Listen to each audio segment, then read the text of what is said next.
नमस्कार, आप देख रहे हैं खबर उत्तराखंड। मैं हूं आपके साथ तन्वी सक्सेना। रुक करेंगे खबरों का, लेकिन उससे पहले एक नजर डालते हैं इस वक्त की हेडलाइंस पर। निकाय चुनाव को लेकर कांग्रेस ने जारी की 40 स्टार प्रचारकों की सूची। पूर्व सीएम हरीश रावत, नेता प्रतिपक्ष यशपाल आर्य सहित कई दिग्गजों के नाम शामिल। उत्तराखंड में एचएमपीवी वायरस की रोकथाम के लिए स्वास्थ्य विभाग अलर्ट, सभी जिलों को जारी किए गए दिशा निर्देश। तेंदुए का दिन भर रहा आतंक, 8 लोगों पर किया हमला, चीख पुकार से गूंजा इलाका।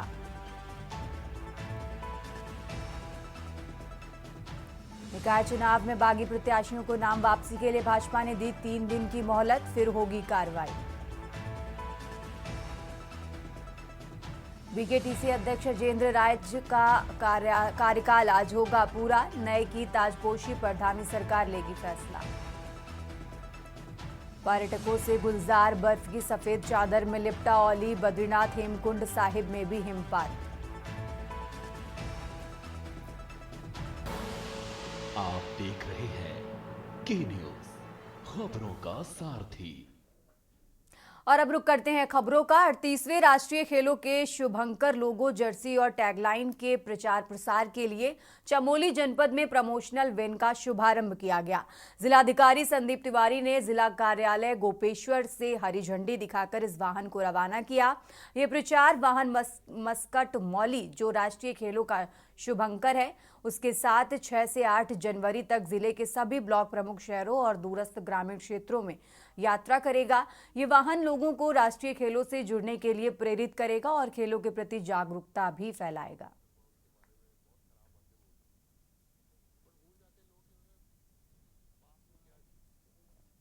देखिए, राष्ट्रीय खेल जो 38वें इस बार उत्तराखंड को मेजबानी मिली है, इसका शुभारंभ माननीय मुख्यमंत्री जी द्वारा हल्द्वानी से किया गया था और आज ये हमारे जनपद में आ गई है। तो मुख्यालय गोपेश्वर से अब ये जोशीमठ और अन्य तहसीलों में जाएगी और इसके साथ राष्ट्रीय खेलों का मैस्कट मौली भी साथ में है। तो इससे प्रचार प्रसार अच्छा होगा राष्ट्रीय खेलों का। और 9 तारीख को गोपेश्वर पुलिस लाइन में एक कार्यक्रम आयोजित किया जाएगा, जिसमें पांडवास शो भी होना है, जिसकी तैयारी शासन द्वारा करवाने के लिए निर्देशित किया गया था और राज्य निर्वाचन आयोग से भी उसकी अनुमति ले ली गई है। और मैं समझता हूँ कि ये एक बड़ा गर्व का विषय है कि उत्तराखंड को मेजबानी मिली है। और चलिए खबरों में आगे बढ़ते हैं। हरिद्वार के सिडकुल थाना क्षेत्र में एक नाबालिग लड़की ने अपने कोच पर दुष्कर्म करने का आरोप लगाया है। किशोरी ने रविवार रात थाने पहुंचकर तहरीर दी, जिसके बाद पुलिस ने पूरे मामले की जांच पड़ताल शुरू कर दी है। पीड़िता को मेडिकल जांच के लिए जिला अस्पताल भेजा गया, वहीं कोच से पूछताछ की जा रही है। पुलिस के अनुसार हरिद्वार में आगामी 28 जनवरी से 14 फरवरी तक 38वें राष्ट्रीय खेलों का आयोजन होने जा रहा है। इसके लिए रोशानाबाद स्पोर्ट्स स्टेडियम में खेलों की तैयारी चल रही है, जहां खिलाड़ी अभ्यास कर रहे हैं। पीड़िता हरिद्वार जिले की रहने वाली है, जबकि कोच दूसरे जिले का बताया जा रहा है। इस घटना के बाद पुलिस ने मामले की गंभीरता से जांच पड़ताल शुरू कर दी है। सिडकुल थाना क्षेत्र में एक खेल महोत्सव का कैंप आयोजित किया जा रहा था, जिसमें महिला हॉकी टीम की एक खिलाड़ी, जो नाबालिग बच्ची भी है, उसके द्वारा कल शाम को पुलिस को यह सूचना दी गई कि उसके कोच के द्वारा उसके साथ रेप किया गया है और इस पूरी सूचना पर तत्काल पुलिस के द्वारा मौके पर पहुंच के उस बच्ची को वहां से रेस्क्यू करके उसको वहां से हॉस्पिटल ले जाया गया, उसका मेडिकल कराया गया। और साथ में इसमें जो भी वैधानिक कार्रवाई है पुलिस के द्वारा, मुकदमा इसमें अभियोग पंजीकृत किया गया है, जिसमें 64 BNS के तहत ये मुकदमा है और पोक्सो एक्ट के तहत मुकदमा कायम करके कोच को हिरासत में लिया गया पूछताछ के लिए। फॉरेंसिक टीम द्वारा तत्काल मौके पर जाके जो भी वहां पर एविडेंस थे उसको तत्काल संकलित किए गए हैं। रुक करते हैं अगली खबर का। प्रदेश में निकाय चुनाव के पहले उत्तराखंड कांग्रेस को बड़ा झटका लगा है।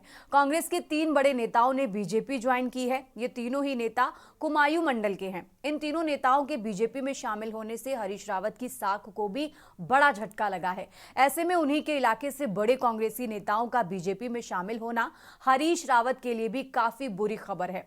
कांग्रेस के उपाध्यक्ष प्रशासन मथुरा दत्त जोशी की गिनती कांग्रेस के सीनियर नेताओं में होती थी। वे कांग्रेस के कुशल प्रवक्ता थे। साथ ही मथुरा दत्त जोशी एक कुशल राजनेता हैं। उन्होंने निकाय चुनाव में पिथौरागढ़ से अपनी पत्नी के लिए मेयर का टिकट मांगा था। उन्हें उम्मीद थी कि कांग्रेस इतने सालों की सेवा का फल टिकट के रूप में उन्हें देगी, मगर ऐसा हुआ नहीं। लेकिन सभी के टिकट पर हस्ताक्षर करने वाले मथुरा दत्त जोशी को ही पार्टी ने निराश कर दिया। मथुरा दत्त जोशी ने पार्टी के तमाम बड़े नेताओं के खिलाफ आवाज उठाई। कांग्रेस संगठन ने मथुरा दत्त जोशी की मांग को दरकिनार करते हुए किसी और को टिकट दे दिया, जिसके बाद मथुरा दत्त जोशी बागी हो गए। उन्होंने पार्टी नेताओं पर गंभीर आरोप लगाए, जिसके बाद मथुरा दत्त जोशी ने सीएम धामी की मौजूदगी में बीजेपी ज्वाइन की। ये रिपोर्ट देखिए।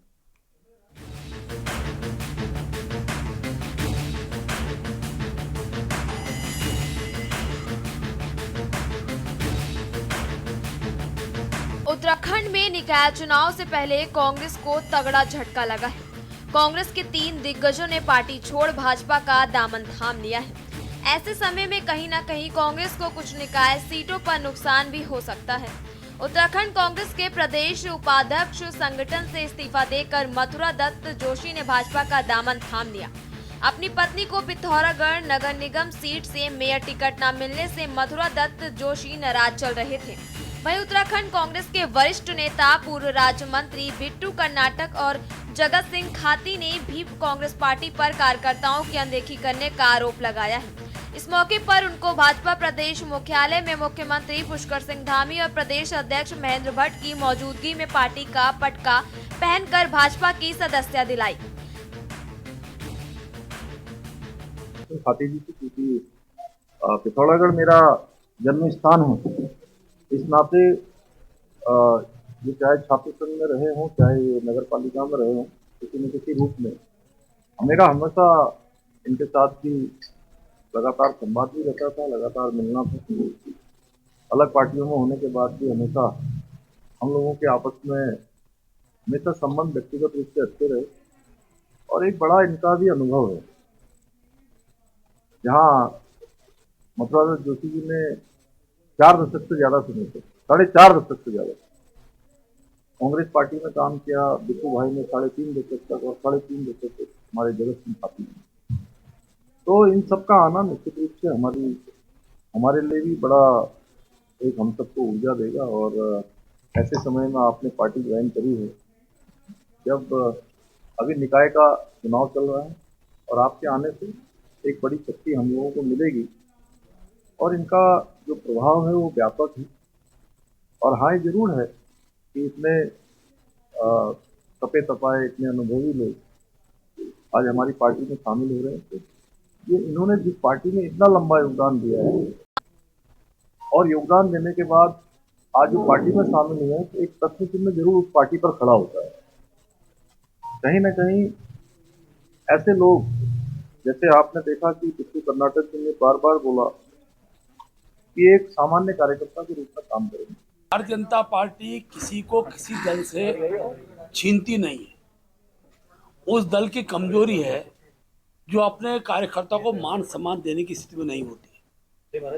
जब दल परिवारवाद से चलता है, जब दल में ऐसे निष्ठावान कार्यकर्ताओं की अनसुनी होती है, तो इस प्रकार के परिणाम देखने को मिलते हैं।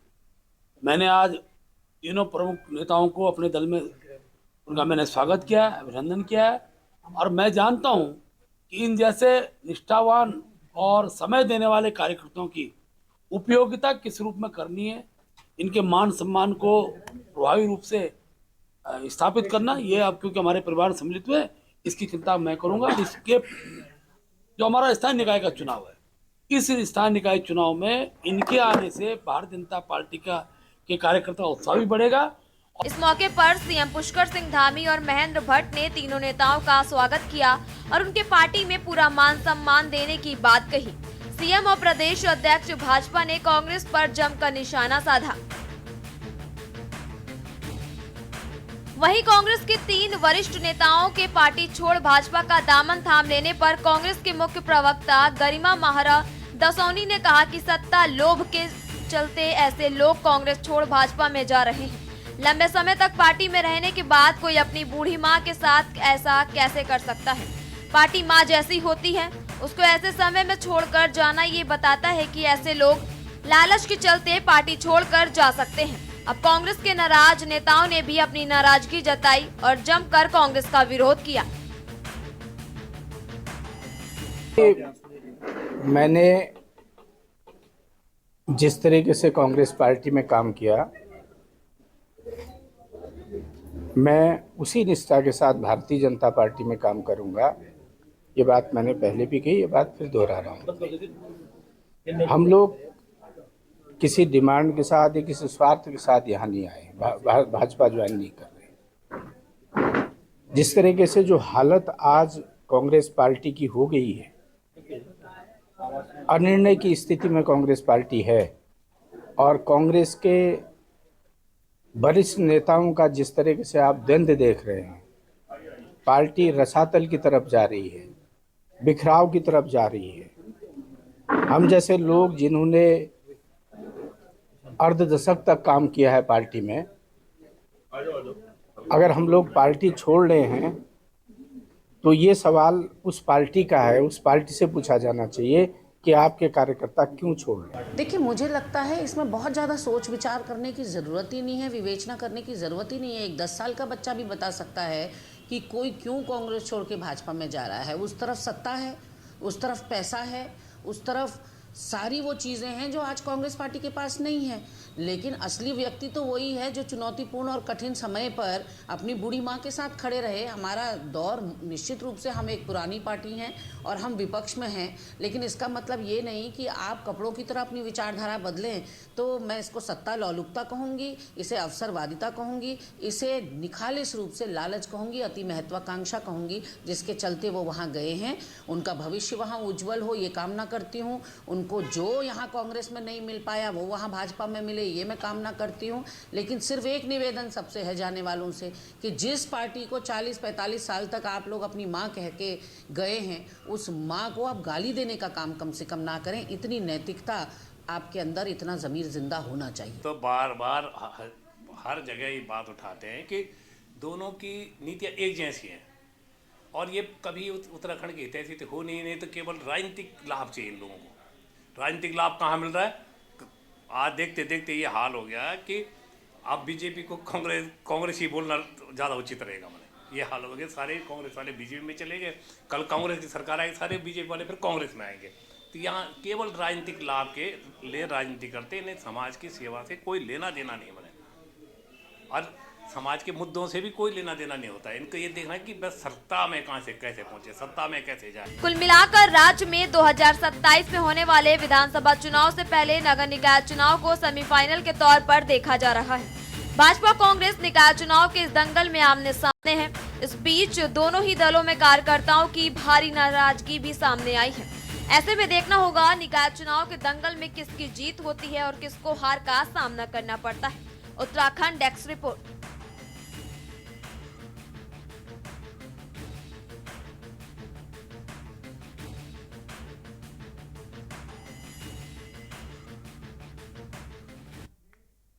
ब्रेक के बाद एक बार फिर से हाजिरा रुक करते हैं खबरों का। कालाढूंगी के मेन बाजार में कांग्रेस से नगर पालिका अध्यक्ष पद की प्रत्याशी भावना सती ने अपने कार्यालय का उद्घाटन रिबन काटकर किया। इस मौके पर कांग्रेस के वरिष्ठ नेता भी उपस्थित रहे।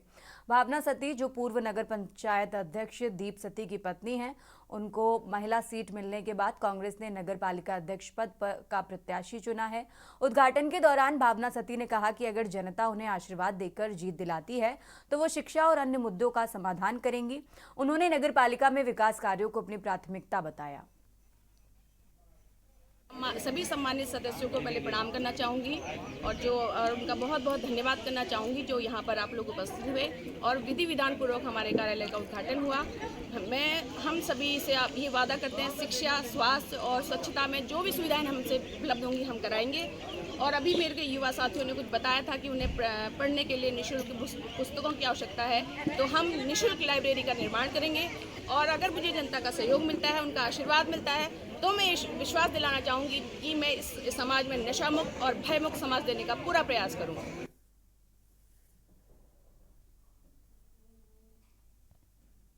और चलिए खबरों में आगे बढ़ते हैं। नशे की अवैध कारोबार के खिलाफ पुलिस और एंटी नारकोटिक्स टास्क फोर्स ने इस साल की सबसे बड़ी कार्रवाई करते हुए अवैध चरस की खेप बरामद की है।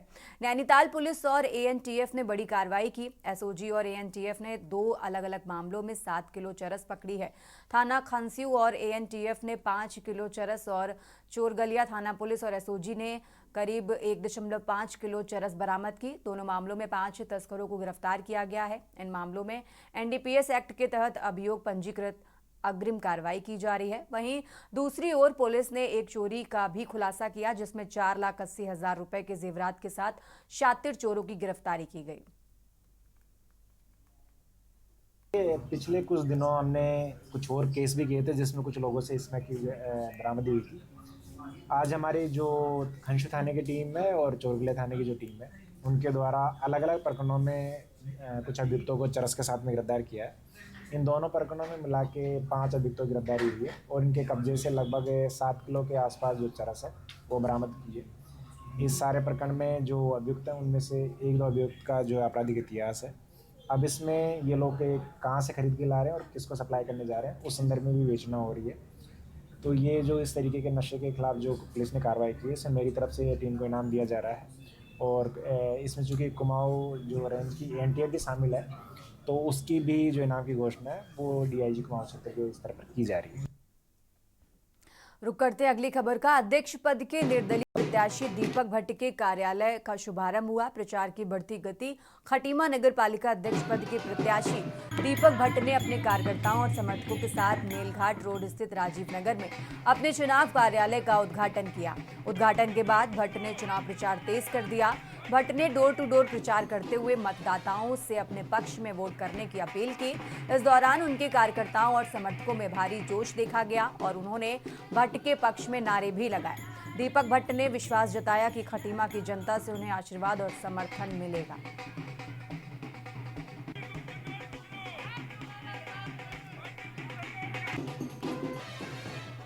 मैं पिछले 5 साल से लगातार लोगों के सुख दुख में, छोटे मोटे कामों में जाता रहा हूं और मुझे विश्वास है खटीमा की जनता मेरे साथ खड़ी है। हर वर्ग का मुझे समर्थन है। निश्चय ही आने वाली 23 तारीख को ये जो सब लोग आए हैं, निस्वार्थ आए हैं, इनको कोई धनबल का लालच नहीं है। मुझ पर राजनीतिक दबाव बनाया जा रहा है, कई तरीके के मुझे टॉर्चर किया जा रहा है, फिर भी ये खटीमा के सब जनमानस देखो सब मेरे संग खड़े हैं। मुझे विश्वास है कि आने वाले 23 तारीख को निर्दलीय का परचम लहराएगा और मुझे विजयश्री मिलेगी। और अब बात कर रहे हैं हल्द्वानी की। हल्द्वानी के प्रसिद्ध पर्वतीय सांस्कृतिक उत्थान मंच द्वारा 7 जनवरी से 15 जनवरी तक आयोजित होने वाले उत्तरायणी महोत्सव की तैयारियां जोरों पर हैं। इस महोत्सव में विभिन्न सांस्कृतिक कार्यक्रमों का आयोजन किया गया। उत्तरायणी महोत्सव समिति ने प्रेस वार्ता में कार्यक्रमों की जानकारी दी। 7 जनवरी को गोलज्जू भगवान की पूजा से महोत्सव की शुरुआत होगी। 8 जनवरी को बच्चों की दौड़ और खो-खो प्रतियोगिता के साथ सांस्कृतिक कार्यक्रम होंगे, जिसके बाद 9 जनवरी को कुमाऊनी रीति रिवाजों पर आधारित दुल्हन सजाओ प्रतियोगिता होगी। वहीं 10 जनवरी को कुमाऊनी भाषण प्रतियोगिता आकर्षण का केंद्र बनेगी, जिसके बाद 11 जनवरी को कुमाऊनी मुहावरे, 12 जनवरी को शंख बजाओ और इसी तरह 13 जनवरी को झोड़ा चाचरी प्रदर्शन और कुमाऊनी नाटक प्रतियोगिता होगी। हमारी जो कुमाऊनी संस्कृति है उसको हम जो है यहाँ बड़े धूमधाम से उसको मनाएंगे। जो हमारे यहाँ सांस्कृतिक जो कार्यक्रम होंगे वो सांस्कृतिक कार्यक्रम हम अच्छे से अच्छा करने का जो है हमारा प्रयास है। उसमें हमारी जो कमला आर्या जी हैं जो बागेश्वर से आ रही है, मुख्य आकर्षक का जो 15 तारीख को जो कार्यक्रम है वो रहेगा। सांस्कृतिक उत्थान मंच 44 साल से अपना यहाँ पर कार्यक्रम कर रहा है। इसी अवधि में मंगलवार 7 जनवरी को प्रातः 9 बजे गुलजू की पूजा करके इस कार्यक्रम का शुभारंभ होगा और मेले का उद्घाटन होगा 8 जनवरी को 11 बजे। हमारा कार्यक्रम हर साल और 8 दिन का होता था। इस बार हमने 9 दिन का प्रोग्राम कर दिया है। इसमें हम उभरते हुए कलाकारों को पहले मंच देते हैं, क्योंकि स्टार कलाकारों को हर जगह मंच मिलता है और उभरते हुए कलाकारों को कभी मंच नहीं मिलता, वो गांव तक ही सीमित रह जाते हैं। हम कोशिश करते हैं कि यहाँ पे कि नए से नए सिंगर आए, उभरते हुए सिंगर आए, उनको मंच मिले। जितने भी आज हमारे उत्तराखंड में बड़े बड़े सिंगर हैं, कलाकार हैं,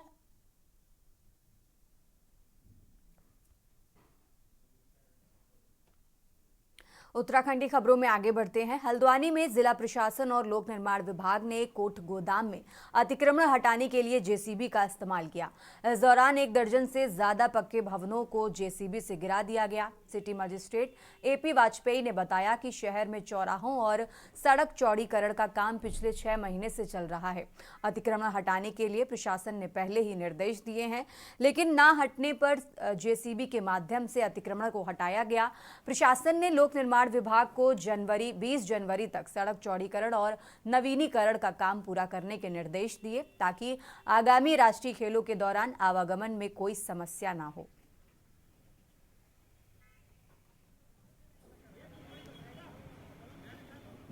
देखिए, हमारे हल्द्वानी में विभिन्न चौराहों के जंक्शन इम्प्रूवमेंट का काम पूर्व से ही चल रहा है। उसी क्रम में जो हमारा रेलवे स्टेशन काठगोदाम है, उसके समीप काफ़ी समय से 7 से 8 दुकानें ऐसी थी जो 12 मीटर की परिधि में आ रही थी और उनको समय भी दिया गया था।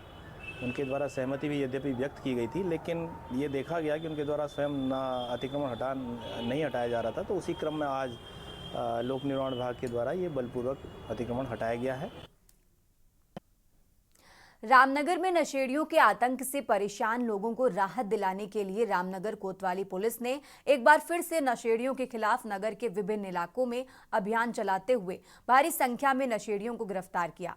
पुलिस की अचानक हुई इस कार्रवाई के बाद नशेड़ियों में हड़कंप मच गया। आपको बता दें कि अपर पुलिस अधीक्षक प्रकाश चंद्र आर्य, सीओ भूपेंद्र सिंह भंडारी, कोतवाल अरुण कुमार सैनी, वरिष्ठ उप निरीक्षक मोहम्मद यूनुस, वरिष्ठ उप निरीक्षक मनोज नयाल एवं पुलिसकर्मियों द्वारा संयुक्त रूप से नगर के भवानीगंज, रानीखेत रोड और कोसी बैराज सहित कई इलाकों में नशेड़ियों के खिलाफ अभियान चलाया गया था। देखिए, वरिष्ठ पुलिस अधीक्षक महोदय नैनीताल के आदेशानुसार आज ये रामनगर क्षेत्र में एंटी रोमियो अभियान एक चलाया गया, जिसमें अनावश्यक तौर पर सड़कों पर 3 सवारी शराब पी करके वाहन चलाने वाले तथा होटलों और ढाबों में जो है शराब पीने वाले व्यक्तियों के खिलाफ ये अभियान चलाया गया, जिसमें लगभग 80 लोगों के खिलाफ जो है कार्रवाई की गई है और लगभग उनसे 200 रुपये का जो है जुर्माना 2000 रुपये का 20,000 रुपये का जुर्माना वसूला गया है। 5 वाहन सीज किए गए हैं। खबर उत्तराखंड में फिलहाल इतना ही। आप देखते रहिए के न्यूज इंडिया। आप देख रहे हैं के न्यूज, खबरों का सारथी।